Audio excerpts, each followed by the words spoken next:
Fecomércio RJ lançou em 2019 a publicação Rio em Números, que analisa e relaciona dados econômicos e sociais do Estado, tendo como foco 7 indicadores, entre eles educação, segurança pública e saúde. As informações contidas nessa primeira edição vão servir como ferramenta para auxiliar os poderes legislativo e executivo na elaboração de políticas mais eficazes e adequadas para cada setor. No Rio em Foco, que começa agora, você confere alguns resultados apresentados pela publicação e o impacto desse trabalho para o desenvolvimento econômico do Estado. Vem com a gente.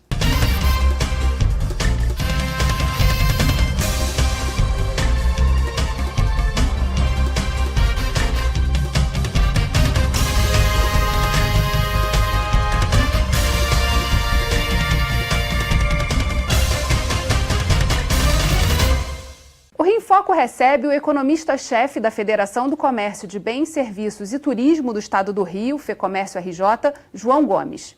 Em fevereiro de 2019, a Fecomércio lançou no plenário da Assembleia Legislativa do Estado do Rio o Rio em Números, a primeira publicação do Instituto Fecomércio RJ, IFEC. Nessa entrevista, o presidente da Fecomércio fala sobre a importância de apresentar esses dados aos parlamentares. Vamos ver. O objetivo foi fazer uma radiografia do momento que o Estado do Rio de Janeiro vem passando. E um pouco mais do que isso, ver qual a trajetória que nos levou a esses números. E ao apresentar aqui na Alerj, que os deputados eles são as pessoas que propõem as políticas públicas, que podem encaminhar soluções para esses problemas. Então, ao ter o diagnóstico, essas soluções propostas, elas vão obedecer exatamente atacar o problema que está se vivendo. Você tem ali uma radiografia de educação, violência, emprego, o próprio tecido social. Então, desta forma, as políticas propostas elas vão atacar exatamente onde o problema está existindo aqui no nosso Estado. Dentre os principais resultados destacados no plenário, o primeiro está relacionado à pobreza e à desigualdade. 40% dos lares fluminenses são chefiados por mulheres e 56% desses lares estão abaixo da linha da pobreza. O segundo é o mercado de trabalho. Mais de 14% dos jovens entre 18 e 24 anos estão desempregados. João, quando a gente olha os dados sociais ao lado dos dados econômicos, fica muito claro que o desafio do Estado do Rio de Janeiro é muito grande. Como é que foi organizada essa publicação Rio em Números? Você podia explicar para a gente um pouco como é que foi esse processo, né, de construção desse trabalho? Bom, ele nasceu com a perspectiva do presidente Queiroz, logo na sua entrada na federação aqui do Rio de Janeiro, em dar um foco social às informações econômicas. Como você bem falou, juntar as informações econômicas com os dados sociais. Porque é muito fácil, né, você pegar um número de PIB, né, que aí vale uma ressalva que o Rio de Janeiro tem a defasagem aí dos anos, né, porque vem do IBGE, não tem hoje, né, um instituto próprio que calcule esse PIB, mas enfim, pegam esses dados econômicos sem olhar por trás a concentração de renda, por exemplo, né?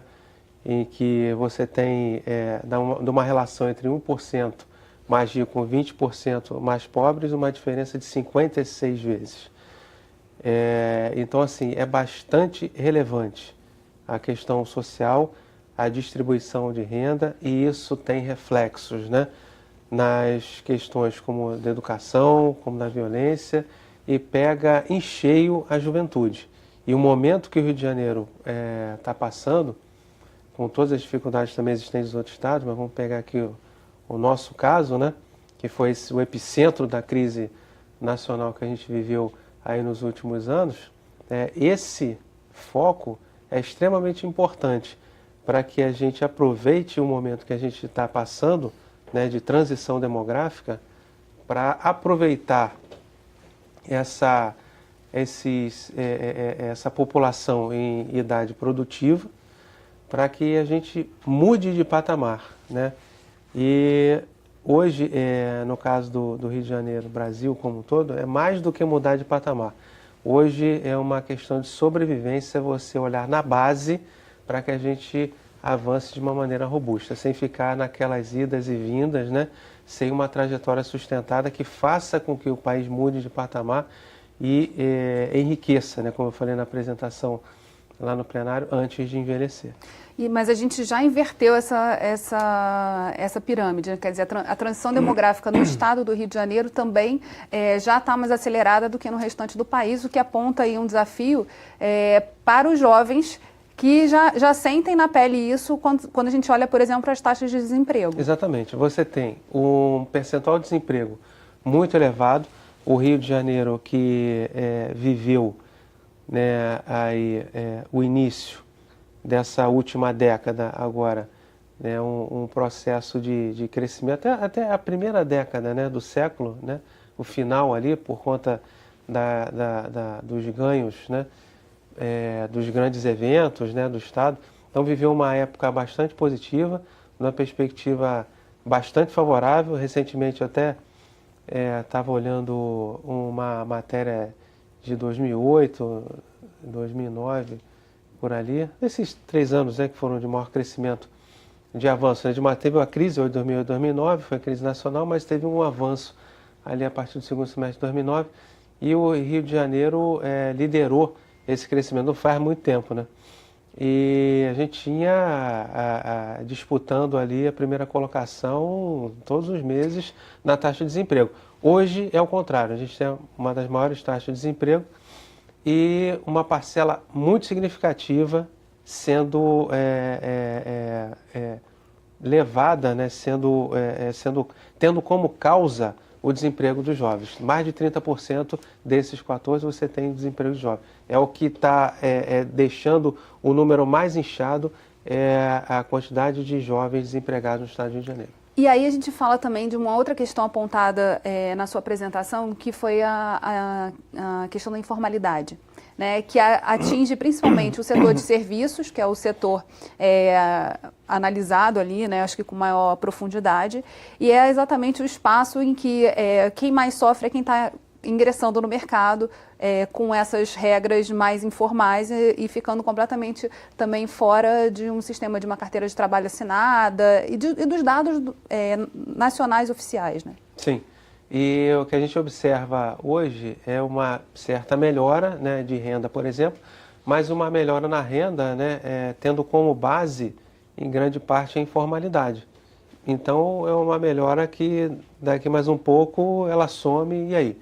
Porque a informalidade é o acaso. Uma hora você tem a possibilidade ou não, e sem contar que muitas das vezes está sendo alimentada pelo crime organizado, como a gente viu no passado recente, o avanço significativo do roubo de carga. Mas você vê, a gente tem quase 2 milhões aí de trabalhadores formais, mas se for pegar a população ocupada como um todo, vai para 7 milhões. E aí você tem sem carteira assinada, você tem conta própria, e nesses conta própria o nível de atuação, né,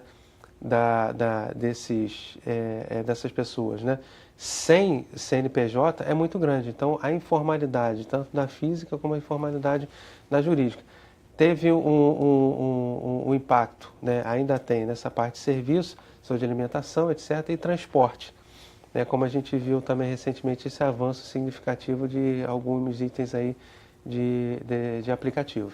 E você falou também da questão do tempo, né? Quer dizer, a produtividade também acaba sendo impactada por esses números, já que os trabalhos são bicos, são menos tempo, quer dizer, você não tem um aproveitamento dessa potência do próprio trabalhador e dentro de um tempo regular que a gente vê no mercado de trabalho formal. É a subutilização do trabalho. Então você fica naqueles bicos, não tem, em relação ao potencial do total de trabalho que poderia ser tomado, fica muito abaixo. Então você vê que não tem ali por trás, né, uma organização para tornar esse crescimento sustentado. Então é hora de se trabalhar na base, né, de fato, para que a gente consiga avançar. Por quê?